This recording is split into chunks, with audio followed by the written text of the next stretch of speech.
وقال الله تعالى فاستقم كما أمرت. وقال النبي صلى الله عليه وسلم أفضل الصيام بعد رمضان شهر الله المحرم أو كما قال النبي صلی اللہ علیہ وسلم. میرے محترم بزرگوں، دینی و ایمانی بھائیوں، اللہ کا احسان ہے کہ اس خالق اور مالک نے ہمیں اور آپ کو ایمان اور اسلام کی دولت سے نوازا ہے. مسلسل کئی دنوں سے آپ بڑے بڑے علماء کرام کے ناصحانہ کلمات سے مستفید ہو رہے ہیں. اس ناچیز کا اس پروگرام میں شرکت کرنا یہ آپ لوگوں کے درمیان آپ لوگوں کی محبت کا تقاضا ہے کہ اس ناچیز نے آپ لوگوں کی دعوتوں کو قبول کیا اور اس مجلس میں شرکت کی. یہ ہمارے لیے بہت ہی خوشی کی بات ہے. میرے بھائیوں اور بزرگوں، مجھے لمبی چوڑی بات نہیں کہنی ہے، بس 10 سے 15 منٹ کا وقت ہے. اللہ تعالیٰ نے اس روئے زمین پر انسانوں کو بسایا، انسانوں کی تخلیق فرمائی، انسانوں کو پیدا فرمایا اور یوں ہی نہیں چھوڑ دیا. انسان کو پیدا کرنے کے بعد اللہ تعالیٰ نے قرآن مقدس جیسی کتاب عطا فرمائی اور کتاب اللہ کے بعد بھی یوں ہی نہیں چھوڑا، بلکہ آقا علیہ السلام کو اور دنیا کے اندر بے شمار انبیاء علیہ السلام کو مبعوث فرمایا، اور آخری میں ہمارے اور آپ کے آقا جناب محمد رسول اللہ صلی اللہ علیہ وسلم کو آپ کے لیے، ہمارے لیے، پورے دنیا کی ہدایت کے لیے مبعوث فرمایا. آپ جانتے ہیں کہ کوئی انسان اگر کتاب پڑھ لے ڈاکٹر بن جائے گا. کتاب پڑھ کر کوئی استاد اس کو نہ ملے، کوئی معلم اس کو نہ ملے، کوئی سکھانے والا انسان اسے نہ ملے، وہ کتاب پڑھ کر ڈاکٹر تو بن جائے گا، لیکن وہ مریضوں کو شفا دینے کے بجائے، مریضوں کو علاج کرنے کے بجائے وہ انسان قبرستانوں کو آباد کرتا ہوا چلا جائے گا.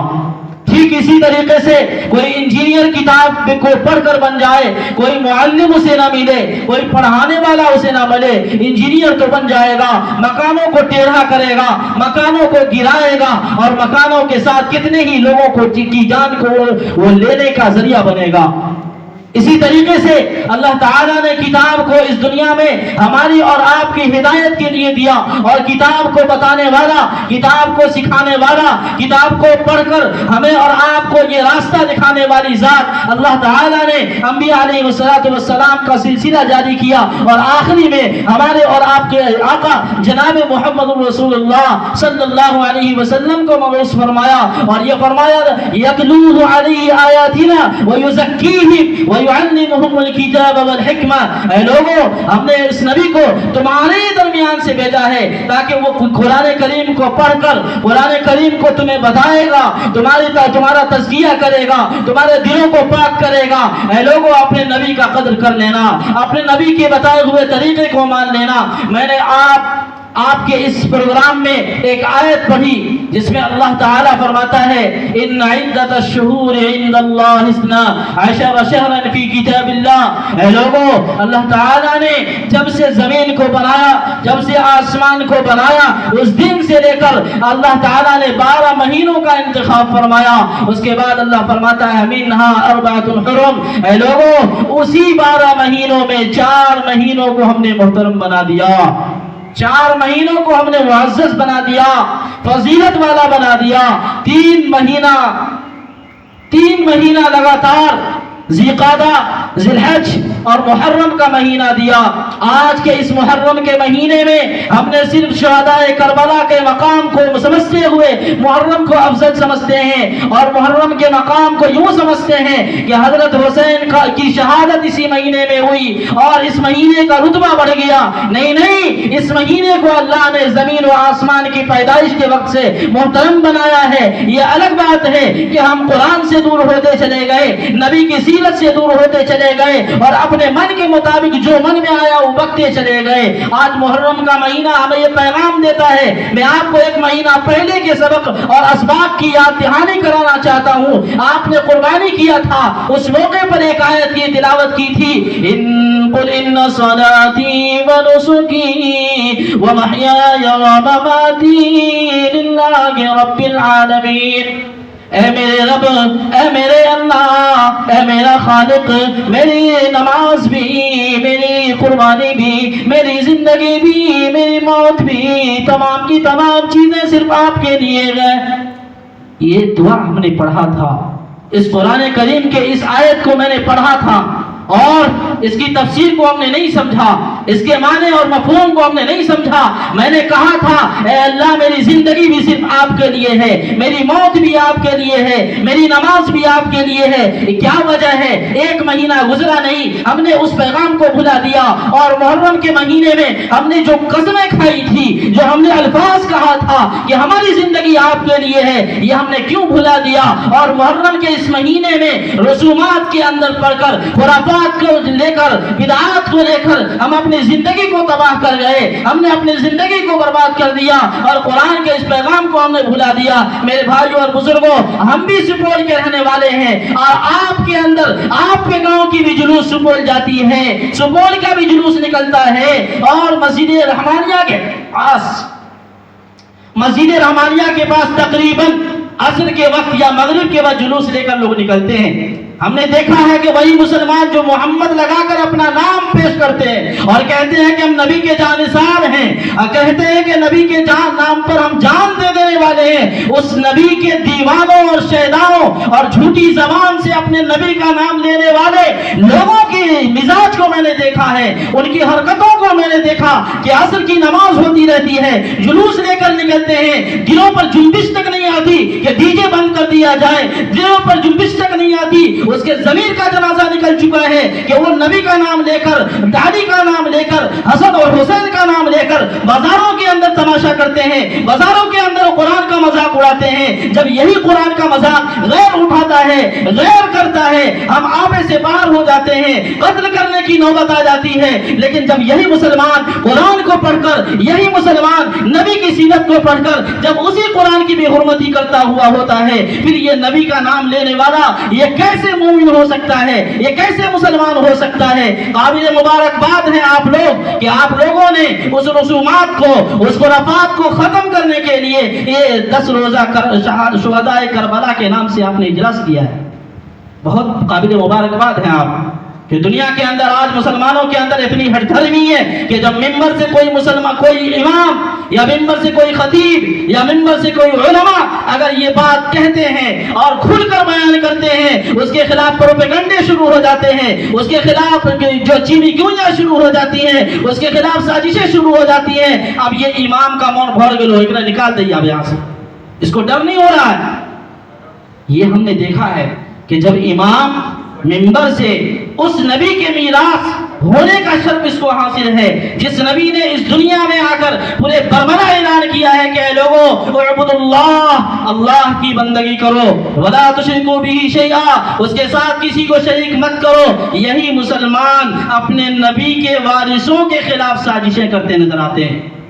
میرے بھائیوں اور بزرگوں، یہ بہت ہی بڑا المیہ ہے کہ ہم محرم کے مہینے میں اس کے افضل ہونے کے بجائے، اس کی فضیلت کو جاننے کے بجائے، اور وہ کام جو نبی سے ثابت ہے، آپ کو معلوم ہونا چاہیے، علماء نے بتایا ہوگا کہ جب محرم کا چاند یا کسی بھی اسلامی کیلنڈر کے شروع میں جب چاند دیکھا کرتے تھے، اللہ کے نبی دعا پڑھتے تھے۔ چاند کا دیکھنا یہ سنت ہے، چاند کے دیکھنے کے بعد دعا پڑھنا سنت ہے۔ بھلا اس مجلس میں بیٹھے ہوئے لوگوں سے میں پوچھتا ہوں کہ کتنے لوگ ایسے ہیں جس کو اسلامی کیلنڈر کا مہینہ یاد ہے؟ کتنے لوگ ایسے ہیں جس کو رمضان اور ربیع الاول کے علاوہ اور محرم کے علاوہ ایسا مہینہ بتائیے جس کا نام بھی معلوم ہو اور تاریخ بھی آپ کو یاد ہو؟ ہمارے نوجوانوں کے اندر بہت بڑی کمی ہے کہ وہ انگریزی تاریخ کو تو یاد رکھتے ہیں، انگریزی مہینوں کو یاد رکھتے ہیں، لیکن اس نے اسلامی کیلنڈر کو بھلا دیا۔ وہ صرف 12 ربیع الاول یاد کرتے ہیں تاکہ ہم جلوس نکالیں اور نبی کے نام کا ہم جنازہ نکالیں، نبی کی شریعت کا مذاق اڑائیں۔ یہ وہ مسلمان ہے جو جوتا کھا کر بھی نہیں سدھرے گا۔ آج جب قرآن کی بات ہوتی ہے ممبر سے جب بات کی جاتی ہے تو کہتے ہیں مولوی کا کام ہے بکنا، بکنے دو، میرا کام ہے سننا، مولوی کے چکر میں رہو گے انجوائے نہیں کر پاؤ گے زندگی میں۔ یہ لوگ عام طور سے اپنے اماموں کے خلاف، اپنے علماء کے خلاف باتیں کرتے نظر آتے ہیں۔ آپ کو معلوم ہونا چاہیے کہ اگر یہ علماء نہ ہوتے، اگر یہ علماء قرآن کی بات آپ کو نہ بتاتے تو آپ گمراہ ہو جاتے۔ آج محرم کا مہینہ ہم نے کیا تصور بنا دیا ہے۔ ہماری ماں بہنیں اگر یہ بات سن رہی ہیں، میں ان سے کہوں گا، آج بھی میں نے جمعہ میں کہا ہے کہ عام طور سے محرم کے دن شرک والا عمل عورتیں کرتی ہیں۔ تعلیم الاسلام آپ نے پڑھا ہوگا، اس میں شروع میں ایک سبق ہے جس میں یہ کہا گیا ہے کہ ہر انسان کی اللہ چاہے گا بخش دے گا، ہر انسان کی بخشش کر دے گا اگر اللہ چاہے گا، لیکن ایک انسان ہے جس کی بخشش اللہ نہیں کرے گا، وہ ہے کافر اور مشرک۔ اور محرم کے دن ہماری ماں بہنیں گھروں میں رہتے ہوئے شرک کر جاتی ہے، ہمیں احساس تک نہیں ہوتا ہے۔ وہ شرک کیا ہے کہ ہم تعزیہ بناتے ہیں، نشان لگاتے ہیں۔ کتنی عورتوں کو میں نے دیکھا ہے اور اسے سمجھایا بھی ہے، وہ منت مانتی ہیں کہ اگر میرا اولاد ہو جائے، اگر مجھے بیٹا ہو جائے، اگر میری بیٹی ہو جائے، میں فلاں نشان دوں گا، میں 4 نشان دوں گا، میں 4 چوکی اٹھانے والا چیز دوں گا، اور میری منت پوری ہو جائے میں تعزیہ والے دن کھچڑا چڑھاؤں گا، میں تعزیہ والے دن ملیدہ چڑھاؤں گا، پیسے چڑھاؤں گا۔ اور وہ جب مرادیں اللہ تعالیٰ پورا کر دیتا ہے، وہ اس کے ذہن میں یہ بات آتی ہے کہ فلاں پیر بابا نے کیا ہے، یہ حسن حسین کی یادگار میں بنائے ہوئے تعزیہ نے دیا ہے، اس پہ چڑھاوا چڑھاتی ہیں۔ اب بھلا بتائیے، ہمارے ایمان کی حالت میں ہوتے ہوئے ہماری ماں اور بہنیں یہ شرک کرتی ہے، کیا یہ شرک بخشش کے لائق ہے؟ میرے بھائیوں اور بزرگوں، یہ وہ چیزیں ہیں جو ہمارے سماج سے ہٹانے کی ضرورت ہے۔ اگر ہم ان چیزوں کو نہیں ہٹائیں گے تو ہماری آنے والی نسلیں ان چیزوں کو دین کے نام پر کرتا ہوا مر جائے گا، اس کی بخشش نہیں ہوگی، اور دنیا بھی اس کے لیے ذلیل و خوار، آخرت بھی اس کی برباد۔ پھر بھلا بتائیے، وہاں محمد فنا اور محمد فنا لکھنے والا مسلمان کوئی کام نہیں آئے گا۔ اس لیے میرے بھائیوں اور بزرگوں، وقت کا تقاضا ہے کہ ہم اپنے اعمال کو سدھاریں، اور اس مہینے میں ایک اور کام کرنا ہے جس کے بارے میں اللہ کے رسول نے فرمایا، افضل الصیام بعد رمضان شہر اللہ المحرم، کہ رمضان کے بعد اگر کوئی روزہ افضل ہے تو وہ محرم کا روزہ ہے، وہ محرم کا روزہ ہے۔ اور اس الفاظ میں آپ غور کریں گے تو اللہ کے نبی نے فرمایا شہر اللہ المحرم، اللہ کا مہینہ، محرم کا مہینہ، اور اللہ کے مہینہ محرم کا روزہ افضل ہے۔ دنیا کے اندر بے شمار گھر ہیں، دنیا کے اندر بے شمار چیزیں ہیں، لیکن جس چیز کی مناسبت اللہ سے کی جاتی ہے، اس سے پتہ یہ چلتا ہے کہ اللہ تعالیٰ نے اس چیز کی اہمیت بڑھا دی۔ یہاں بیان فرمایا گیا کہ اللہ کا مہینہ محرم، یہ روزہ افضل ہے۔ اس کا پتہ یہ چلا کہ یہ مہینہ اللہ کا ہے، اور اس مہینے کی افضلیت یہاں سے ثابت ہے، قرآن سے بھی ثابت ہے، نبی کے حدیث سے بھی ثابت ہے۔ پھر اس مہینے میں غم منانا، اس مہینے میں سوگ منانا، اس مہینے میں رسومات کا ادا کرنا، اس مہینے میں شراب پی کر اور نبی کا نام لے کر یا علی کے الفاظ زبان پر لے کر ناچنا، یہ کہاں سے جائز ہو سکتا ہے؟ یہ مسلمان ہونے کی حیثیت سے اپنے دل پر ہاتھ رکھ کر اگر یہ سوچا جائے تو ہمیں رونے کی بات ہے۔ ہمیں اپنے آپ پر اپنے ایمان کا جنازہ نکل گیا ہے کہ ہم نے قرآن کا مذاق اڑاتے ہوئے زندگی گزارنا شروع کر دیا۔ اور جب کوئی سمجھائے تو کہتے ہیں کہ مہینہ محرم کا اعلیٰ مزہ نہیں کر کے تکا ہوئی ہے۔ دنیا کے اندر بے شمار جگہوں پر آپ اگر سمجھائیں گے تو کہے گا ایک ہی بات تو ہوتا ہے، یہ مہینہ اگر مزہ نہیں لیں گے تو پھر مزہ کیسا؟ قرآن نے اس کی ایک دلیل دی ہے کہ جس طریقے سے یہ لوگ کہتے ہیں کہ ایک ہی بار شادی ہوتی ہے یا ایک ہی بار مہینہ سال میں ایک بار آتا ہے، ہم مزہ نہ کرے تو کیا کرے؟ قرآن کہتا ہے فَإِذَا جَاءَ أَجَلُهُمْ لَا يَسْتَأْخِرُونَ سَاعَةً وَلَا يَسْتَقْدِمُونَ۔ اے لوگو، جب موت کا وقت قریب آئے گا، 1 منٹ تو دور کی بات، 1 لمحہ بھی آگے پیچھے نہیں ہوگا۔ فرشتوں سے آپ یہ نہیں کہیں گے کہ ہمیں 1 منٹ کا وقت دے دو، میں کلمہ پڑھ لوں۔ نہیں، موت کا وقت آئے گا، 1 لمحہ بھی آگے پیچھے نہیں ہوگا۔ آپ یہ نہیں کہیں گے فرشتوں سے کہ موت بھی تو ایک ہی بار دے رہے ہو، ایک بار اور موقع دے دو، میں گناہوں سے پاک ہو جاؤں گا، گناہوں سے توبہ کر لوں گا۔ نہیں، یہ زندگی تو بس آزمائش کے لیے ہے۔ الذی خلق الموت والحیات لیبلوکم ایکم احسن عملا. اللہ نے فرمایا یہ زندگی اور یہ موت اللہ نے اس لیے دی ہے تاکہ تمہیں آزمائے. ایکم احسن عملا, کہ تم میں کون انسان ہے جو افضل عمل کرتا ہے, اچھا عمل کر کے آتا ہے. یہ انسان کامیاب ہو جائے گا جو اللہ کے بتائے ہوئے طریقے پر عمل کر کے آئے گا, جو زندگی میں دین سے ہٹ کر کوئی کام کرے گا. قرآن نے اس کی بھی تشریح فرما دی, ان الدین عند اللہ الاسلام. اے لوگو, اللہ کے نزدیک اگر کوئی قابل مبارک, قابل قبول اگر کوئی دین ہے, وہ ان الدین عند اللہ الاسلام ہے. اسلام کو ماننا پڑے گا. نہیں مانو گے پھر تمہاری آنکھ بند ہوگی, پھر اللہ کا ڈنڈا چلے گا. وہاں کوئی مکھیا نہیں چلے گا, وہاں کوئی افسر نہیں چلے گا. یہاں آپ مقدمے میں پھنستے ہیں, چند ٹکا دے کر, چند پیسے دے کر آپ چھوٹ جاتے ہیں. قرآن نے کہہ دیا کہ اگر تم دنیا کے اندر اللہ کے دین سے ہٹو گے, وَمَن يَبْتَغِ غَيْرَ الْإِسْلَامِ دِينًا فَلَن يُقْبَلَ مِنْهُ, جو بھی انسان دین اسلام سے ہٹ کر زندگی گزارے گا, علماء کو بیوقوف سمجھے گا, منبروں پر کہنے والے علماء کو لوگ بیوقوف سمجھیں گے, اور صرف اس نیت سے تقریر سنیں گے کہ کس مولانا کی کے بیان, کس مولانا کا خطاب لچھےدار ہوا کرتا ہے, کون سا مولانا اچھا بیان کرتا ہے, کون سا مولانا کے بیان میں جان نہیں ہے. اگر ہم صرف اس نیت سے سنتے ہیں تو اللہ تعالیٰ پھر ایسے بیان سننے سے نہ کوئی فائدہ ہے, نہ کہنے, نہ آپ کو سننا کوئی فائدہ دے گا, نہ ہمارا کہنا کوئی فائدہ دے گا. اس لیے میرے بھائیو اور بزرگوں, وقت کا تقاضا ہے کہ جب کوئی انسان کوئی بات کو سنے تو بلغوا عنی ولو آیا. اللہ کے رسول نے فرمایا کہ جب تمہیں کوئی علم آ جائے اس کو آگے پہنچاؤ. ہمارا کام تھا, ہم نے جو علماء سے سنا تھا, جو کتابوں سے علماء کی جوتی اٹھانے کے صدقے میں مجھے ملا تھا, میں نے آپ کے حوالے کیا. یہ آپ کی ذمہ داری ہے. قیامت میں جب آپ سے پوچھا جائے گا, کوئی آیا نہیں تھا, کوئی ڈرایا نہیں تھا, میں کہوں گا, یہاں پر بتانے والے علماء کہیں گے کہ میں نے ڈرایا تھا, اس نے سنا نہیں, اس نے انسنی کر دیا. علماء کو بیوقوف سمجھتے رہے, قرآن سنانے والے کو بیوقوف سمجھتے رہے, پھر وہاں آپ کا کوئی پرسان حال نہیں ہوگا. بیان کہنا اصل میرا بیان نہیں ہے. میں تو بس اس لیے سے آیا تھا کہ مجھے یہاں بلایا گیا کہ چند اشعار پڑھنے ہیں. میں نے اشعار بھی پڑھے. یہ بیان تو اچانک مجھے کہا گیا کہ بیان کرنا ہے. یہ بیان نہیں تھا, ایک محاسبہ تھا. حالات کا جائزہ جو میں نے لیا تھا وہ میں نے خاکہ آپ کے سامنے پیش کیا ہے. اب آگے کی زندگی اللہ تعالیٰ اگر ہمارے اور آپ کے مقدر میں رکھا تو آپ یہ بھی دعا کیجئے کہ اللہ تعالیٰ ہمارے گاؤں سے, ہمارے سماج سے, ہمارے ملک سے جتنے بھی خرافات ہیں اس محرم کے مہینے میں نبی کے نام لے کر کیے جاتے ہیں, قرآن کا مذاق اڑایا جاتا ہے, جلوس اور ڈی جے میں اور لڑکیوں کا بہاوا مجمع لگایا جاتا ہے, ان تمام خرافات سے اللہ ہمیں محفوظ فرمائے. میں بارہا کہتا ہوں کہ دو چیزوں کو اگر ختم کیا جائے تو لاٹھی کوئی نہیں کھیلے گا. دو چیزیں ہیں, ایک چیز ہے ڈی جے, دوسری چیز ہے لڑکیاں. یہاں کا ماحول مجھے نہیں پتا, لیکن سپول کے اندر ڈی جے بجائے جاتے ہیں.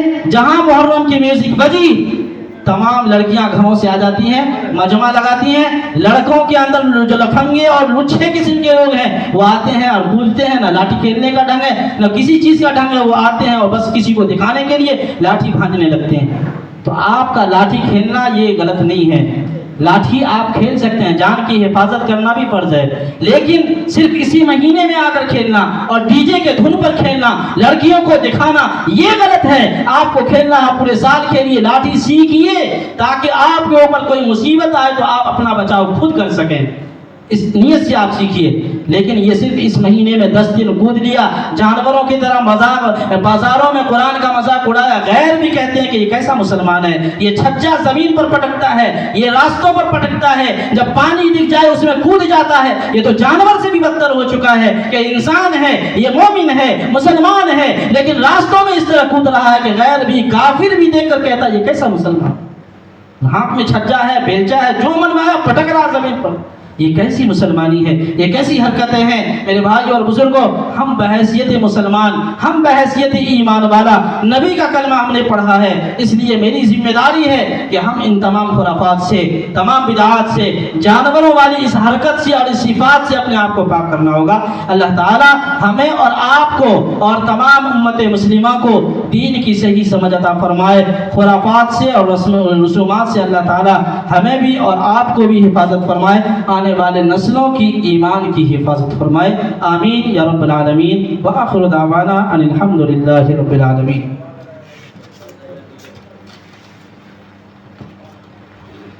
ماشاء اللہ، ابھی آپ حضرت والا کی تقریر سن رہے تھے۔